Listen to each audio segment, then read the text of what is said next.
কথায় আছে, যাদের বাক সংযম আছে তাদের উপস্থ ইন্দ্রিয়ও সংযম আছে।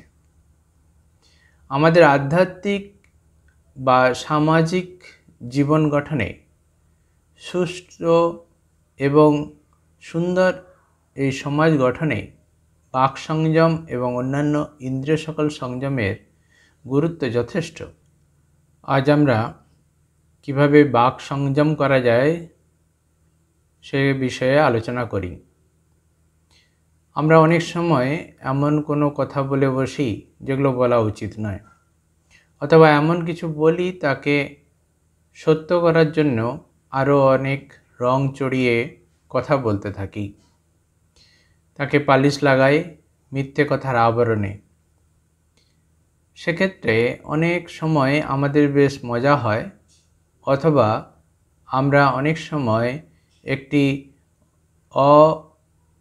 পরিস্থিতির সম্মুখীন হয় যাতে অশান্তি দুঃখ বাড়তে থাকে। আমাদের চরিত্র গঠনে বাক সংযম হওয়া অত্যন্ত গুরুত্বপূর্ণ। কথায় আছে, যাদের বাক সংযম আছে তাদের উপস্থ ইন্দ্রিয়ও সংযম আছে। আমাদের আধ্যাত্মিক বা সামাজিক জীবন গঠনে সুষ্ঠু এবং সুন্দর এই সমাজ গঠনে বাক সংযম এবং অন্যান্য ইন্দ্রিয় সকল সংযমের গুরুত্ব যথেষ্ট। যারা পরিমিত বাক সংযমী ব্যক্তি তাদের জীবনে সফলতাও আসে। পাগলের মতো প্রলাপ বকার থেকে সর্বদা দূরে ও সংযত থাকাই উচিত। তাদের নিজস্বতা কিছু থাকে না।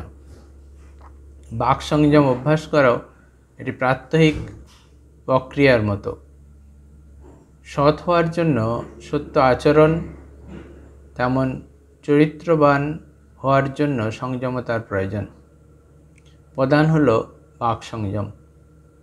লক্ষ্যের প্রতি যদি দৃঢ়তা থাকে তাহলে আদর্শকে ধরে রাখা যায়।